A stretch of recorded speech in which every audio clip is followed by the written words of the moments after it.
이리 김남천 지음. 악이든 선이든 간에 세상을 송두리째 삼켜버릴 듯한 그러한 성격을 가진 사람을 대하고 싶다. 반드시 필요한 신경이 파격적인 자극이거나 충격이거나 그러한 색다른 맛을 구하여 보고 싶다는 엽기적인 호기심에서 나오는 것만은 아닐 게라고 생각하면서 나는 오랫동안 그러한 성격을 탐구하기에 내심으론 적지 않은 노력을 거듭해 보았다. 악의 아름다움 혹은 선의 아름다움, 그것보다도 악이라든가 선이라든가 그러한 모럴이 개입될 여지가 없도록 우선 강렬한 걷잡을 수 없는 성격의 매력, 그렇게 나는 막연히 생각해 보는 것이다. 그러고는 잠시 동안이나마 이러한 매력에 휩쓸려서 나 자신을 송두리째 그곳에 파묻고 의탁해 보고 싶은 그러한 욕구.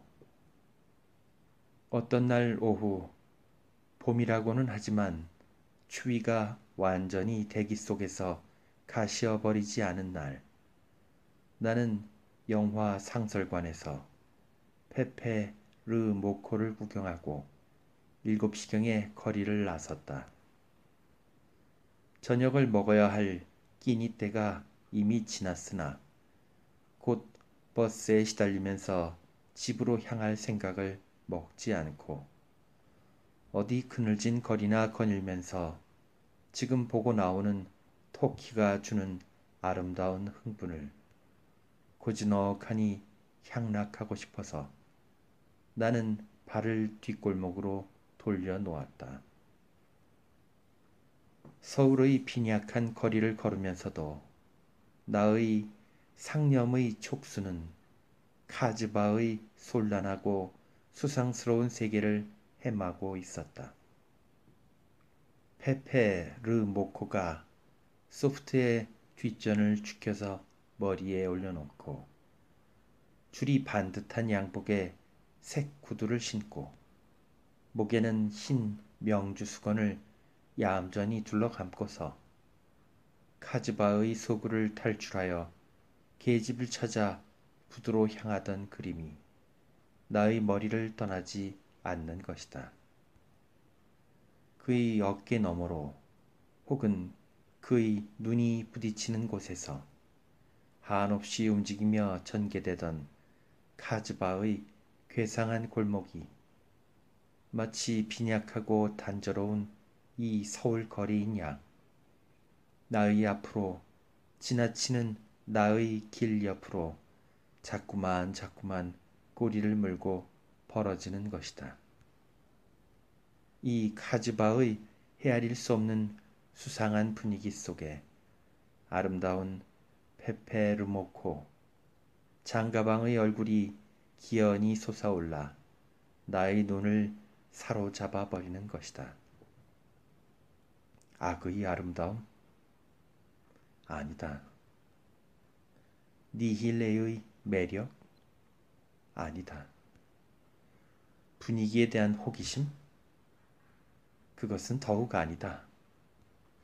그러면 이렇게 스스로 묻고 스스로 대답하면서 내가 어느 담배가게 앞에서 휘어 돌려고 할 때 나는 문득 담배를 피우고 싶었다. 평상시에 담배를 피지 않는 나로서는 격을 깨뜨린 행동이다.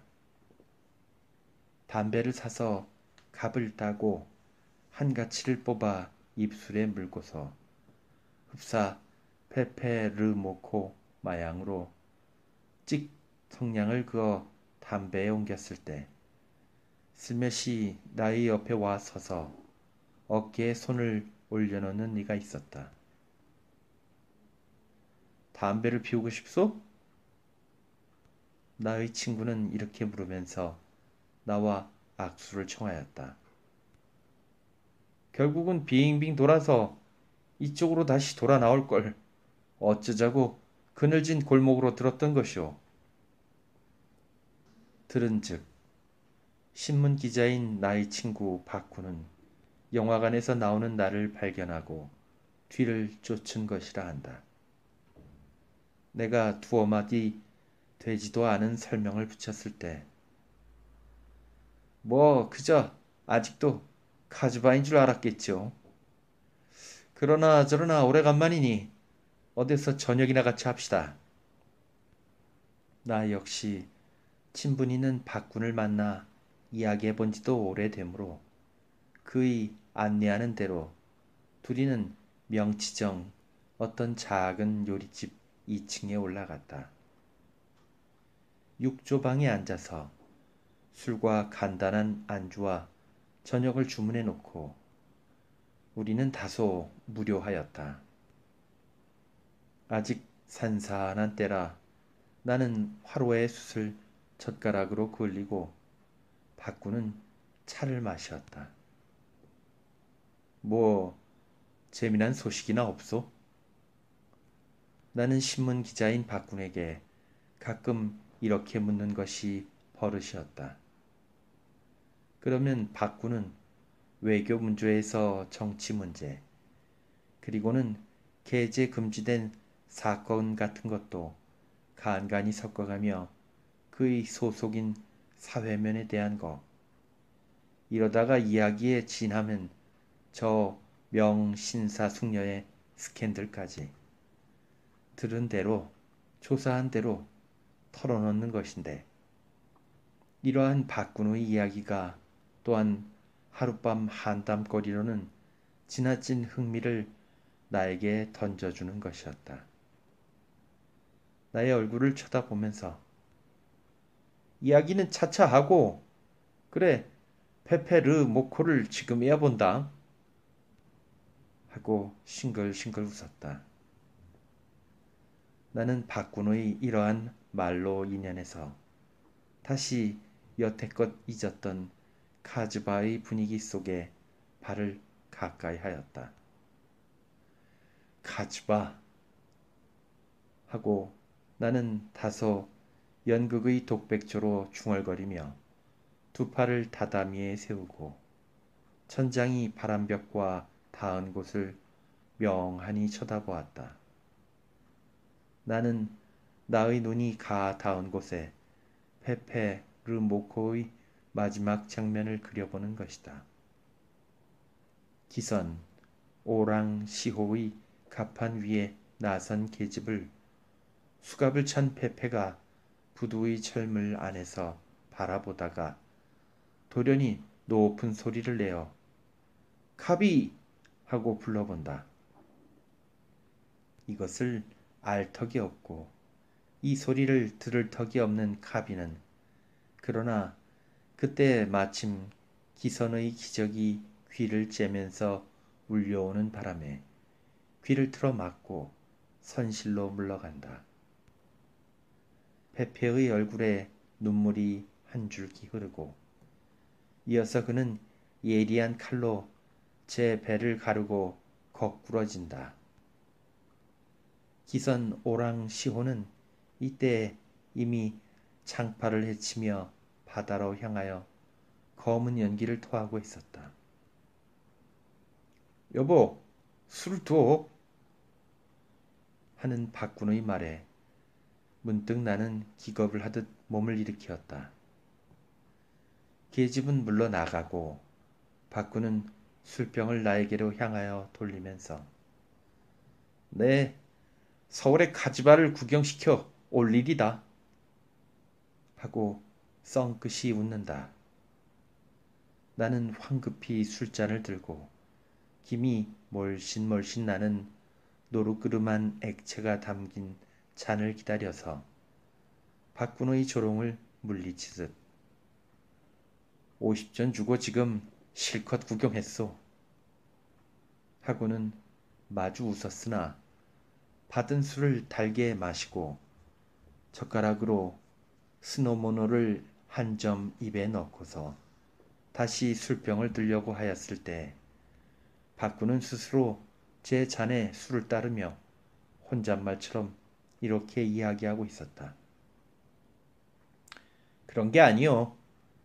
지금 금방 내가 기사를 써놓고 나왔으니 내일 조간에 나겠지만 신문 기사는 결국 한 편의 사실밖엔 아무것도 아니 되지만 그렇게 집어치우기는 아까운 대목이 있으니 그걸 내 지금 김형에게 들려줄 테란 말이오.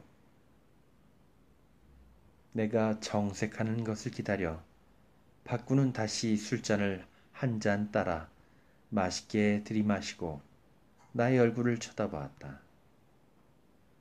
서울의 카지바. 이렇게 박군의 이야기는 시작되었다. 별이야 있든 없든 달 없는 밤에 전찻길 위에 서서 그곳을 쳐다보면 꼭 마천루를 바라보는 것 같다. 무악재를 마주 서서 왼편은 금화산 밑으로 어둑시근한 감옥이 아파트처럼 엿보이는데 높은 담장의 화살 같은 일직선의 등허리를 태양처럼 눈이 부신 전등이 군데군데 날카로운 불광을 퍼붓고 있다. 이 불광이 희미하게 사라지는 곳에 밀매음의 소굴로서 이름이 높은 관동이 있었고 그 중턱엔 이 또한 이름이 높은 도수장이 끼어 있었다. 한편 무악재 좁디 좁은 골짜구니로부터 유난히 깍급 서서 올라 뻗은 산봉우리는 부각이 되기 전에 우선 인왕산이 되어버렸는데 우중충한 산 그림자에 애워 앉아서 그 밑에 별똥 같은 수많은 불광이 마치 높직하고도 무게 있는 마천루의 건축같이 보이는 것이다. 밑으로부터 올려 세면 몇 층이나 되려는가. 질서 없는 전등이 가히 없이 첩첩히 뒤엎여서 그대로 산허리를 넘었고 그것은 뻗어서 독립문을 굽어보는 곳까지 이르러 있는 것 같다. 산허리를 덮어버린 현저동, 향천동의 슬럼지대. 이곳은 대경성의 특수지역이 아닐 수 없다. 전등의 시설조차 변변치는 못하다. 그러나 오다 가다 한 집에서 한 두 촉씩, 그것도 다른 문화시설에 비하면 속옷 벗고 장둑하리라. 길이라 이름 붙일 길이 없고 상수도 하수도 대문과 변소가 없는 집이 수두룩하다. 방공상이나 방화상 견지에서 보면 불량주택 아닌 것이 하나도 없다. 첫째, 길이 제대로 뻗어 있지 못하니 작은 손구르마조차 굴러다니지 못하고 공동수도가 밑으로 서너 개. 그러나 하수구가 없으니 구정물이 그대로 길 위를 흐르고 겨울이면 빙판이 진다. 불자동차가 통하지 못할 것은 정한 이치지만 어디다가 호수를 받고 어느 골목을 휘어돌아 방화수를 끌어올릴 수 있을 것이냐. 도시계획이나 구획정리가 이곳에 와선 군입을 다실 밖에 별 도리가 없다. 여름 복허리엔 물난리가 날고 우물과 공설수통을 에워싸고 동리와 동리, 집과 집, 사람과 사람의 추악한 승강이 일어난다. 서울의 범죄 구역을 들자면 아마도 신당리, 왕십리 지대와 이곳이 서로 백중을 다툴 것이다. 여기까지 이야기한 박군은 그동안에 날라다 놓은 밥 반찬에다 안주 될 만한 것을 옮겨놓고 손뼉을 두드려 따뜻한 술을 다시 청하였다. 그는 찻잔에서 식은 차를 재떨이에 쏟아버리고 따끈한 술을 가득히 부어 쭉 들이켰다. 자, 기명도 한잔 하시오. 내어대는 찻잔을 받아들고 나도 덤덤히 술이 가득 담기기를 기다렸다. 박구는 전복을 하나 맛나게 씹어 먹으면서 내가 입에서 찻잔을 떼는 것을 기다려 다시 이야기를 계속하였다. 작년에 윤달이 끼인 때문인지 다양한 오후이면 완연한 봄이면서도 해가 질 무렵부터 바람이 일기 시작하여 그날 밤은 겨울에 못지않게 날이 산산하였다. 밤이 10시가 넘으니까 행인도 드물어지고 거세인 바람만이 거리와 골목을 설레이면서 먼지를 뿌리고 가게문 유리창 문풍지 할 것 없이 맞부딪히는 것은 무엇이나 한참씩을 흔들어 놓고야 어디로 슬쩍 물러나는 것인데 이러한 시각에 영천행 전차에서 서성거리는 어린 계집을 뒤세우고 익숙하니 냉큼 길 위에 내려선 키가 작달막한 사나이가 하나 있었다. 그 계집과 자기는 동행이 아닌 것처럼 차에서 내리면서 곧 뒤도 돌아보지 않고 성큼성큼 형무소 사식 차입집 옆 골목을 향하여 걸어갔으나 골목으로 바람과 불광을 피하여 몸을 숨긴 뒤에 계집이 제 뒤를 쫓아오도록 잠시 동안을 우두커니 그곳에 서 있었다. 그리 크지 않은 보퉁이를 왼편에 끼고 그때 마침 바람이 길 바닥 위를 몰아치는 바람에 바른 손으로 눈을 가리면서 몸을 비꼬듯 하다가 앞선 사나이를 잃어버리면 안 되겠다고 머리를 수굿하고 긴 머리채를 잔등과 궁둥이 위에서 흐느적거리며 역시 사식 차입집 옆 골목을 향하여 토닥토닥 고무 신발을 옮겨 놓다가 낡은 중절모 밑으로 물끄러미 기다리고 있는 수염발이 지저분한 사나이의 얼굴을 쳐다보고 계집은 잠시 입 가장에 웃음을 그리려다 지워버린다. 사나이가 그 웃음을 기다리거나 또는 소중히 마주 대하여 주거나 그렇지 않고 그대로 계집의 팔을 푹 끌어 한편에 끼듯하고 고불고불한 골목길을 더듬어 올라가기 시작한 때문이다. 생소한 사람에겐 지척을 어쩔 수 없는 험상궂고 가파른 좁은 골목이었다. 막다른 골목처럼 앞이 딱 막혔다가도 그 집 뜰 안처럼 된 한 귀퉁이를 더듬으면 다시 길 위에 나설 수도 있었다. 절벽 같은 돌 바위가 깎은 듯이 앞을 가로막았다가도 그 옆으로 간신히 허리끈 같은 좁은 길이 기어서 빠져 올라가고 있었다. 해가 내리쬐을 땐 구질구질하게 녹았던 것이 지금은 다시 얼어붙었는지 한참씩 빙하처럼 얼음이 덮인 곳이 연달아 나섰다. 이러한 길을 두 남녀는 기어 올라가고 있는 것이다. 간혹가다 그래도 유족이 사는 집이라고 뜰 밖까지 불광이 비친 데선 이 두 남녀가 길을 더듬어 윗동네를 향하여 올라가는 모양이 희미하게 나타나곤 했다.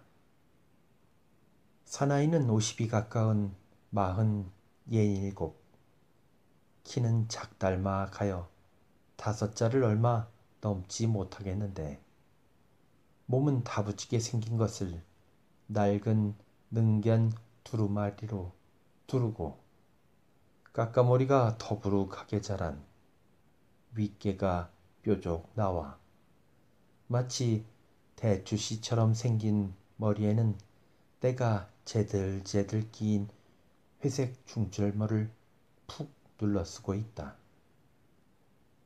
얼굴은 구렛나룻과 턱 아래에 희끈희끈 흰털이 섞인 잔수염이 쭉 깔리고 그 가운데 코가 두드러져 나와야 할 것인데 이건 역시 개구리 대가리처럼 앞머리만 벌썩 들린 것이 굴뚝 같은 들창코가 두 구명, 헛코리는 볼편과 구별이 서지 않게 그대로 펑퍼짐한 것이 눈떡을 지나 깊숙한 새 줄기의 주름살이 건너간 답답한 이마에 연달아 있다.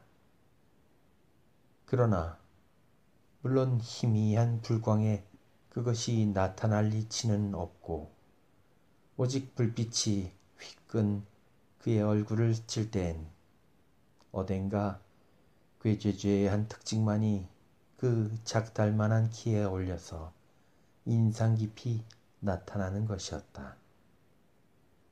성을 권가로 부르고 이름을 명보라 하는 사나이다.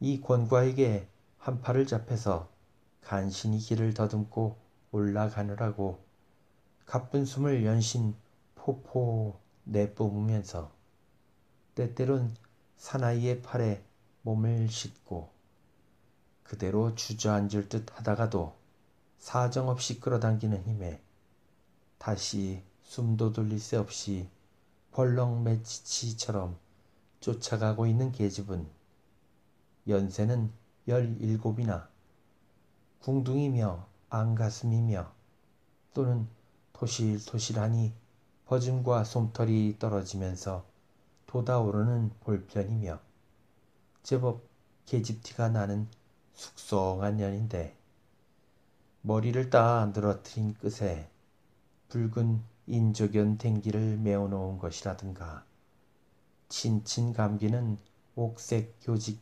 합의단 치마에 분홍 교직 자미사 저고리를 입은 품이라든가 저는 제법 모양을 낸다는 것이 이마에 더부룩한 머리카락을 헤어핀으로 꾹 꽂아 죽혀 올린 것과 함께 시골티를 가시지 못한 그러한 계집이기 갈데없다. 불량한 계집애라든가 결코 바람쟁이 계집년이라든가 그렇게 말하는 것은 아니지만 그만 낯새 그만 시절이면 서울을 떠나 100리 200리 고만한 거리에 흩어져 있는 농촌에서는 흔히 볼 수 있는 말하자면 시골 농군보다도 서울 멋쟁이 서방님 허구한 날 밭이나 논에서 흙과 두엄 속에 썩느니 보다도 한번 눈부시게 찬란한 도회지에 이렇게 동경이라고 하기엔 너무도 어처구니 없는 고무풍선 같은 바람을 아는 계집이기엔 틀림이 없었다. 어제 오늘 비로소 크림이나 분가루를 문대었는지 살에 배지도 않는 화장이 피부에서 얼룩이 진 채 딴적지가 되어 코와 볼편에 발리었으나 파닥지에 바탕한 갸름한 눈과 오뚝한 코와 또 물기가 흐르는 입술과 달걀 같은 윤곽과 합해서 그렇게 흔하게 볼 수 있는 인물은 아니었다. 이만한 얼굴이면 어디다 내놓아도 빠지진 않겠다면 그건 좀 지나친 과장일는지 몰라도 시골서 썩지 않겠다고 발버둥을 칠만은 하겠다고 생각하기엔 그다지 부족을 느끼는 생김새가 아니었던 것이었다. 항룡 불로서 언년이 하는데 권가의 주머니 속에 들어있는 호적 등본에는 년자 대신에 계집 여자를 써서 언녀로 되어 있다. 강원도에 가까운 가평 땅 어느 농촌의 출생이라고 권가가 가진 민적 등본에는 기록되어 있었다. 그러면 이 권가란 사나이와 언년이 혹은 언년하는 계집애와는 어떠한 관계에 있는 것일까?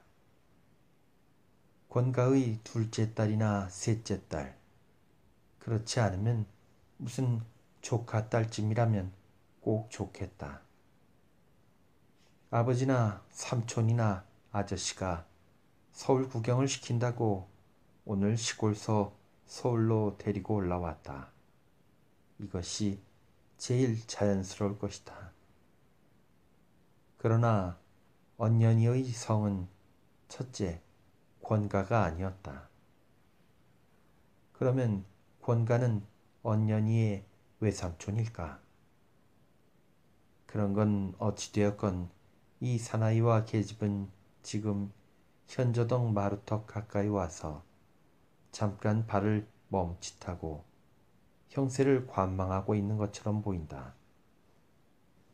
마천루를 절반 이상은 올라온 것인데 권가는 어느 으슥한 담장 밑에 서더니 우뚝 걷던 걸음을 멈춘 것이었다. 아이, 다리 아파. 이제 그만 다 왔어요, 아버지? 팔에서 손을 떼고 치맛자락을 만져보며 계집이 이렇게 말하는 것을 무슨 안 될 말이나 한 것처럼 황급히 몸을 떨쳐 바른 손으로 입을 틀어 막아버리는 것이다.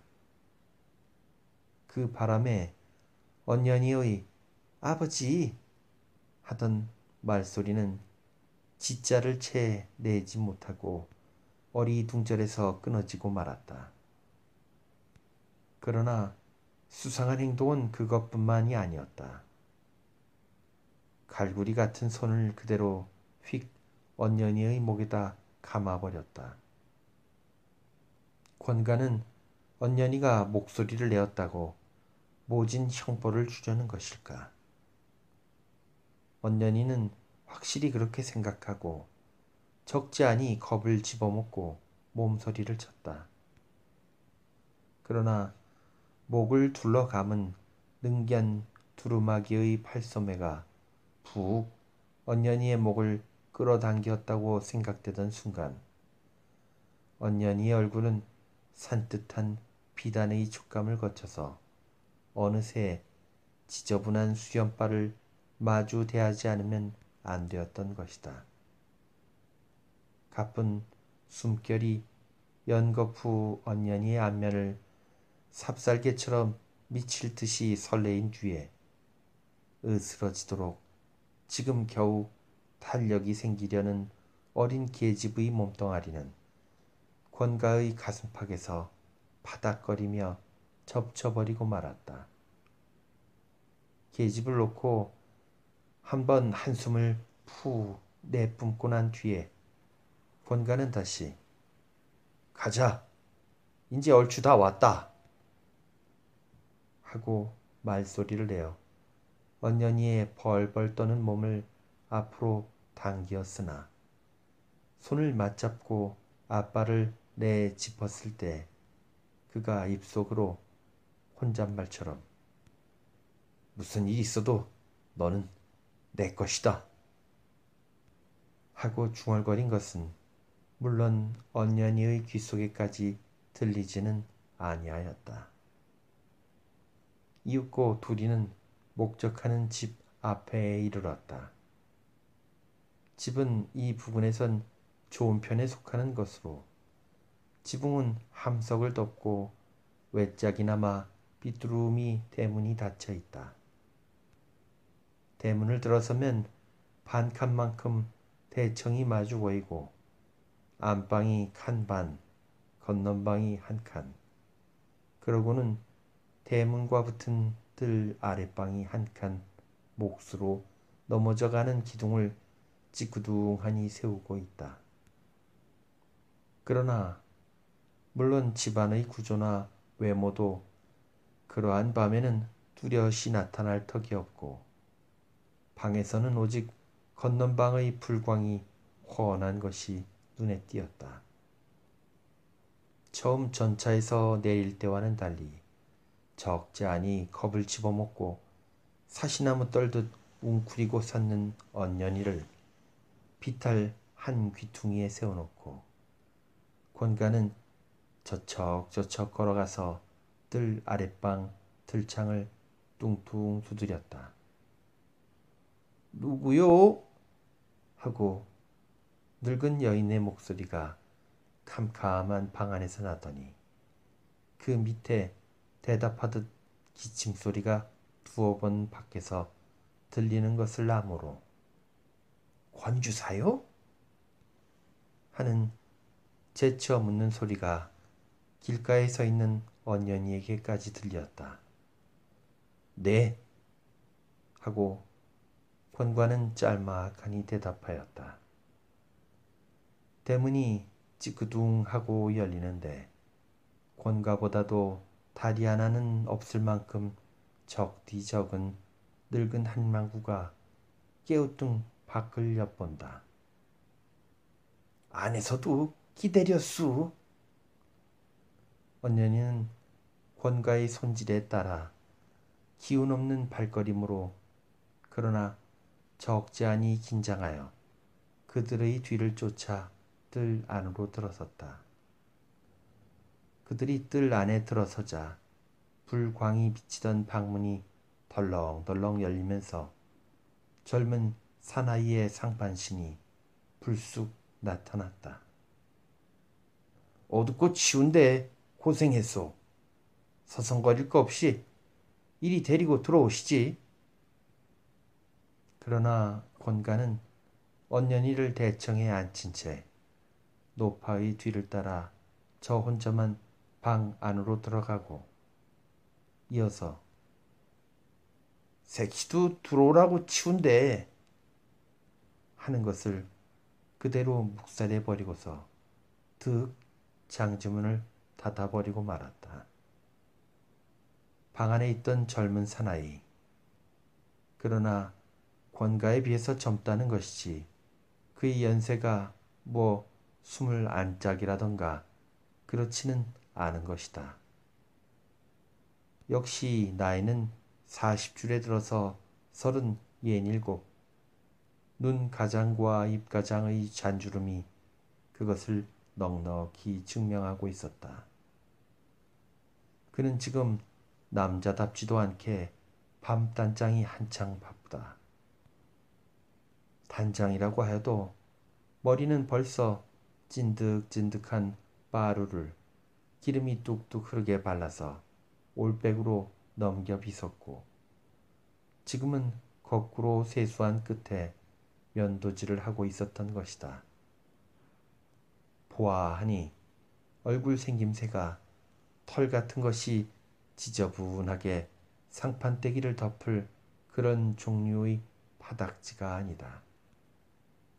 그러니까 세수도 하고 머리도 빗고 누구를 기다리다 지쳐서 수은이 떨어져서 어룽어룽한 거울을 들여다보다가 몇 오락이 미꾸라지 수염 같은 것을 입술 위에서 발견하고 이어 허리에서 혁대를 풀어 50전짜리 면도를 문대고 지금은 그렇게 수염을 깎고 있던 것이다. 서주사가 웬 모양을 그리내시나. 이렇게 늙은 할망구가 객적은 소리를 하는 품으로 보아 이 사나이는 서가성을 가진 모양이다. 아닌 게 아니라 그의 성명은 서상호였다. 서상호는 면도를 집어치우고 손바닥으로 발그레한 인중깨를 털어 부비더니 그 다음엔 혁대로 허리 괴춤을 묶었다. 그러고는 날씬한 상반신에 저고리를 걸쳤다.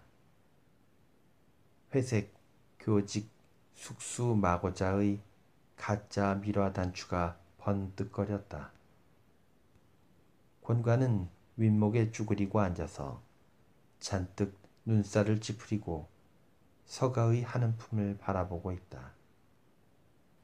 그 표정은 솔찬히 복잡한 것으로 어찌 보면 무슨 일이 뒤틀려서 우울해하는 표정 같기도 하고 또 한편이 의스러진 입술이라든가 이글이글하는 두 눈알이라든가 이맛살이라든가 하는 이러한 것으로 보면 어딘가 질투심 같은 것이 서리어 있는 것 같기도 하였다.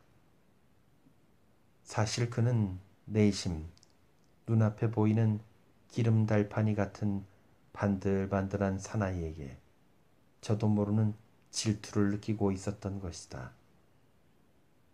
저 녀석이 단장을 하고 그리고는 언년이를 집어삼키려고.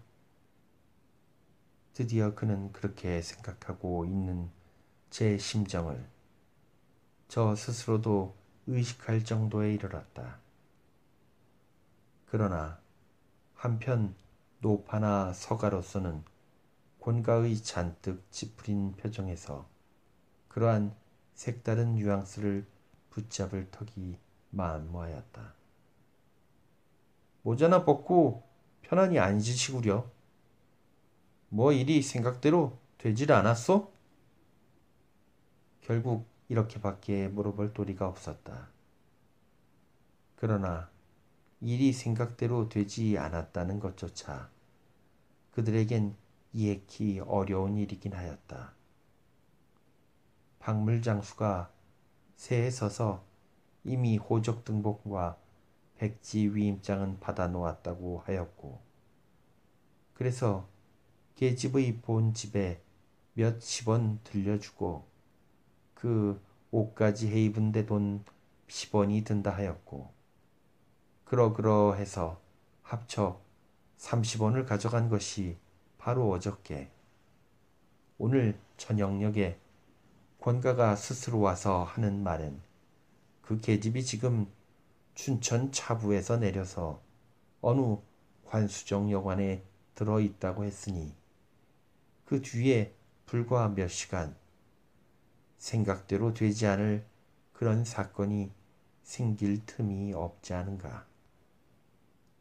그러나 서가로서는 다짜고짜로 그것을 물을 수도 없었고 또 데리고 온 계집을 종시 대청마루에 남겨두는 것과 지금 짓고 있는 얼굴 표정으로 미루어 다소 수상한 기색을 눈치채고 있지 않을 것도 아니었다. 서가의 말에 권가는 대답이 없다. 두 다리는 역시 쭈그리고 앉은 채 중절모를 가만히 벗어서 장판 위에 놓았을 뿐이다. 그의 이마에는 땀이 진득이 내발려 있는 것이 뚫어지게 쳐다보는 노파의 늙은 눈에도 낱낱이 보였다. 아니, 무슨 일이 생겼소? 어디 속이라도 편치 않으슈? 하고 서가는 제법 근심하는 표정으로 권가에게 물어본다. 그제서야 권과는 멍청하니 땅바닥을 한 구대 뚫어지게 바라보면서 머리를 끄덕끄덕 하였는데 그러나 그 머리를 주걱거리는 것이 어느 편을 수긍하는 것인지를 마주 앉아 있는 서가와 할망구가 알아차리기 전에 그는 눈을 들어서 가를 쳐다보고 갑자기 표정에 긴장한 빛을 띠면서 입을 열었다. 저 아이만은 서주사에게 맡길 수 없소. 내가 혼자서 처리하겠소. 서가의 낯짝은 휘끈 검은 빛이 지나갔으나 그는 다시 마음의 자세를 바로 잡듯이 어깨를 한번 주면서 무슨 말인지 자세히 하시지 하고 무릎팍을 한반 걸음 앞으로 내밀었다. 이렇게 물어보는 서상호의 태도는 반드시 일종의 자세를 취하려는 허세만은 아니었다. 서상호가 권명보를 알아오던 상식을 갖고는 지금의 권가의 해는 행동과 말귀를 도저히 알아차릴 턱이 없었기 때문이다. 권가. 그는 돈이면 그만인 사나이였다. 그러나 서가. 자기는 돈도 돈이려니와 돈보다 못지않게 호색의 취미를 갖고 있다. 이것은 다른 사람은 몰라도 적어도 이 방에 앉아있는 세 사람, 그리고 혹시는 대청 반칸을 건너서 칸반방에 주르르 나란히 하여 잠이 들었는지 꿈을 꾸는지 알 턱이 없는 6년의 계집년들까지라도 번연히 알려져 있는 하나의 상식이 아니었는가. 만일 그렇지 않다면 권가와 서가와의 결합이랄까, 혹은 시체말로 콤비랄까. 어쨌든 두 사람의 협력은 아예 이루어지지부터 않았다. 권가는 농촌의 집안을 갖고 있는 대신 서가는 유곽이나 북지방면의 줄을 갖고 있다. 이러한 서로서로의 장기와 단점이 서로 어울려서 비로소 한 쌍을 이루었던 것이 아니냐. 단 한 가지, 서가는 계집을 팔기 전에 얼마 동안 제가 마음대로 주물러 볼 기회를 가졌다.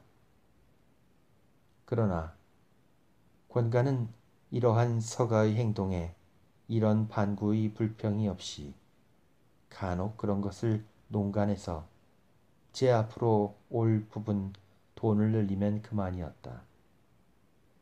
이러한 두 삶의 관계였다. 그 관계가 하루 이틀이 아니라 벌써 꼬박 2년이 계속되었다. 서상호가 지금 권명보의 언행을 이해하지 못하는 것도 결코 무리는 아니었던 것이다. 그러나 그렇게 묻는 서가의 물음에 권가는 단호한 빛을 띠인 적지 않이 무뚝뚝한 어조로 이렇게 대답하였다. 자세히 말할 것도 아무것도 없어. 저 아인 내가 갖겠단 말이오. 이 한마디 말로써, 그리고 권가의 얼굴에 나타난 결연한 표정으로써 서가는 사연의 내막을 대충 짐작할 수가 있었다. 단 한 가지, 혹시 권가가 이런 연극을 부려놓고 은근히 제 앞으로 갈 몫을 한 부분 늘리려는 흉계는 아닌가 하는 의심이 없는 것은 아니었으나 그러한 의심마저 너무도 달라진 권가의 표정이 여지없이 지워버리고 말았다. 서가는 앞으로 내밀었던 상반신과 얼굴을 뒤로 이끌듯 하면서 하고 한숨 비슷한 것을 내뿜었다. 그러나 서가의 상반신이 뒤로 물러선 것은 결코 그가 권가의 요구에 대하여 양보하였다는 것을 의미하는 것은 아니었다. 그의 반들반들한 얼굴에도 녹록치 않은 표정이 정돈되기 시작하였다. 일정한 거리까지 얼굴을 뒤로 물리고 한참 동안을 면바로 권과의 낯짝을 바라보더니 지금 그들을 둘러싸고 있는 긴장한 공기를 대번에 휘저어버리려는 듯이 그는 갑자기 콧방귀를 흥 하니 뀌어버렸다. 이 돌연스런 콧방귀 소리에 늙은 할망구가 흠칫하고 놀래는 듯한 것도 잠시 동안, 이어서 서가의 꼭 다물었던 입술의 한편 모서리가 어그러지듯 하면서 노영이 아마 취담을 하시지. 이러시지 마시고 저 할머니, 턱 아래로 할망구에게 대청깨를 가리키면서 저 색시를 데려 들어오슈. 아마 이 권주사가 취담을 하시는가 보. 할망구는 두 사람 사이에 적지 않은 파란이 일어날 것을 짐작하고 어떻게 이들의 관계를 원활하게 소통을 시키고 오손도손이 타협을 시킬 방도는 없을런가 하고 쩔쩔매고 있으나 그러한 묘안이 좀처럼 튀어나오지를 않는다. 대체 보통 사람들 사이라면 어린 계집을 하나 가운데 놓고 이런 험악한 상태를 만들 필요는 조금도 없을 것이다. 서상으로 말할지라도 벌써 2년 동안 그것이 쇠통 권명보 한 사람의 덕분은 아닐지 삼아도 수많은 계집을 제 마음대로 주물러 보았고 그에 대하여 권명보는 이렇다 할 불평이나 또 그러한 향락과 취미를 반문하자든가 그러한 요구 등가를 한 번도 말해본 적이 없었으니 가다 오다 한 둘도 모르겠는데 그건 그야말로 갓 마흔의 첫 버선격으로 처음 요구하는 일이고 보니 어째 권주사도 좀 젊어져 보시려고?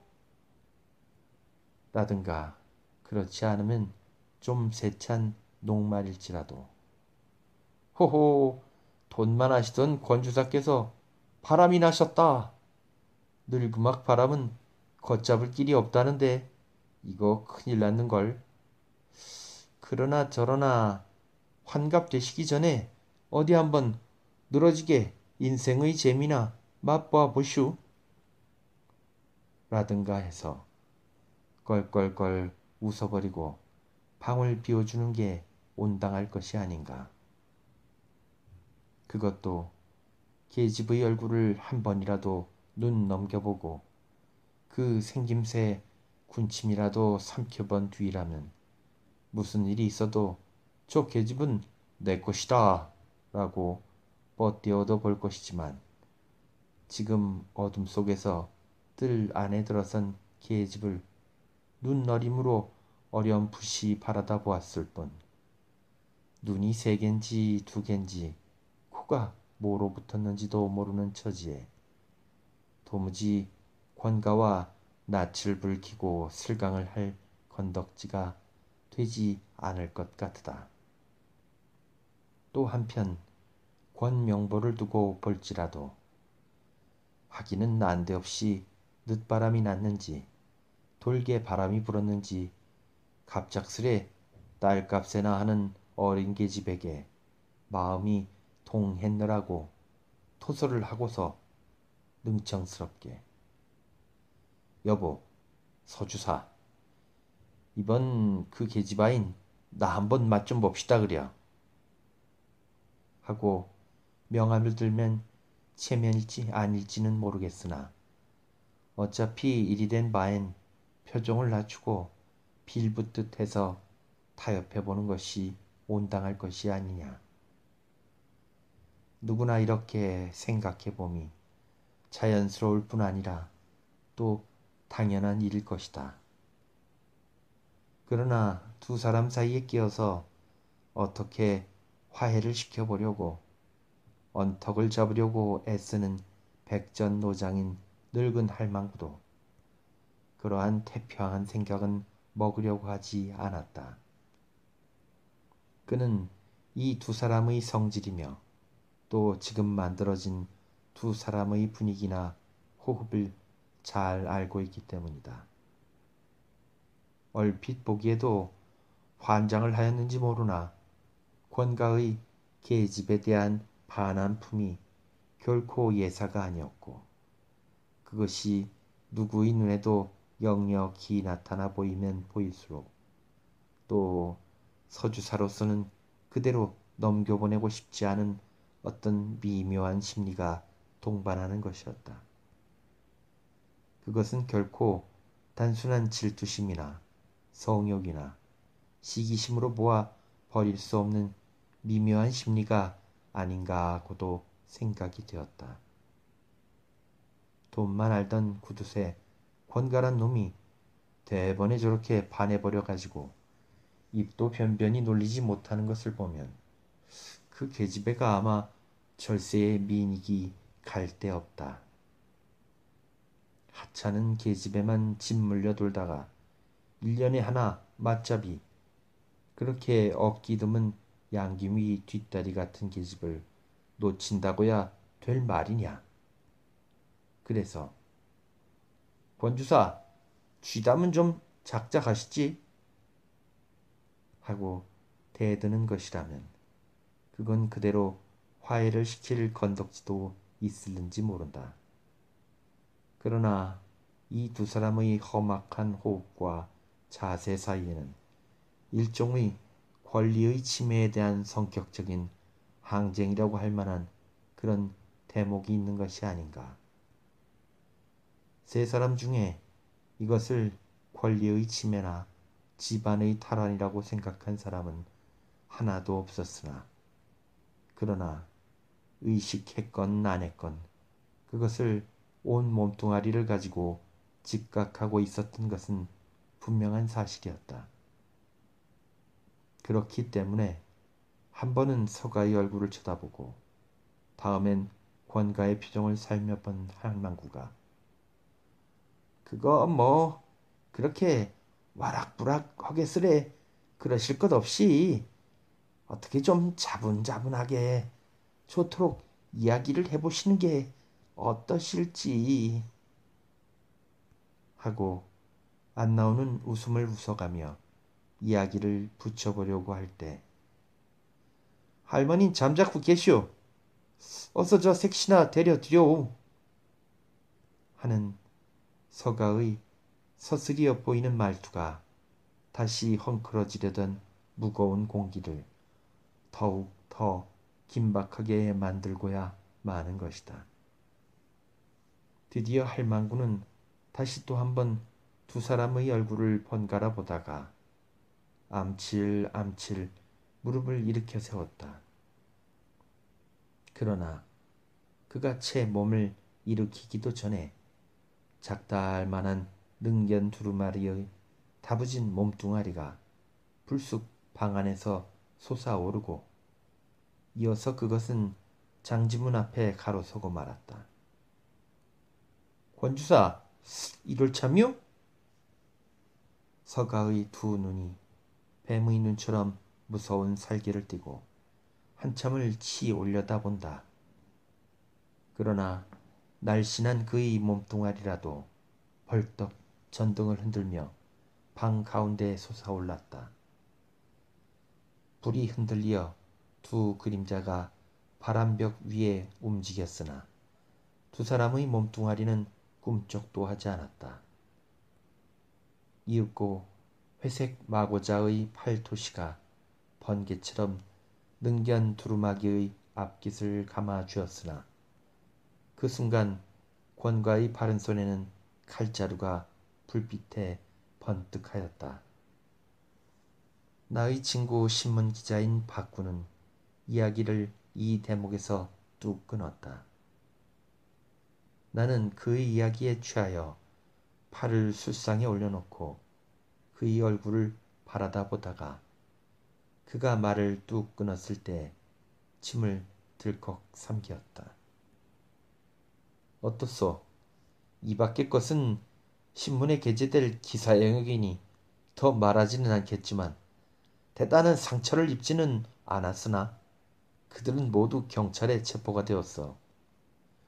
그날 밤으로 권명보란 놈은 계집을 끌고 골목을 뛰어내려오다가 붙들렸고 그의 자백으로 오늘 오후 서상호의 일당, 그리고 그 집에 유괴되어 매각될 시일을 기다리던 6명의 계집 등이 모두 끌려왔소.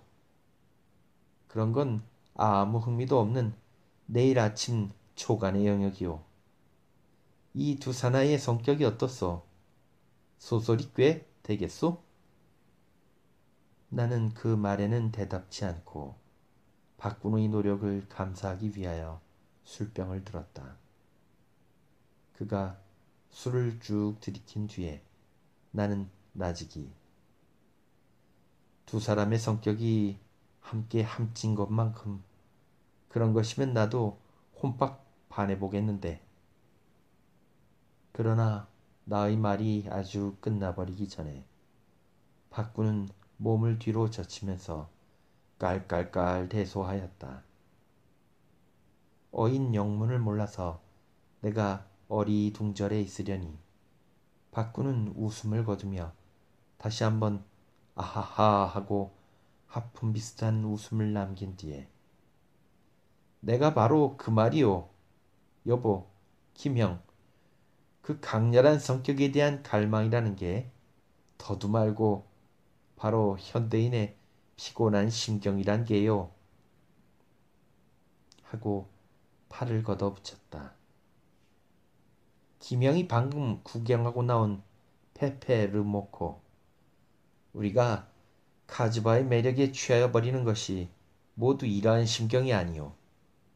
파리의 생활에 권태를 느낀 부르조아의 계집이 알제리의 카즈베에 흥미를 느끼고 대부호의 첩생활에 지친 카비가 카즈바의 왕자, 희대의 대강도 페페르 모코에게 반하는 것이 모두 그것이 아니오?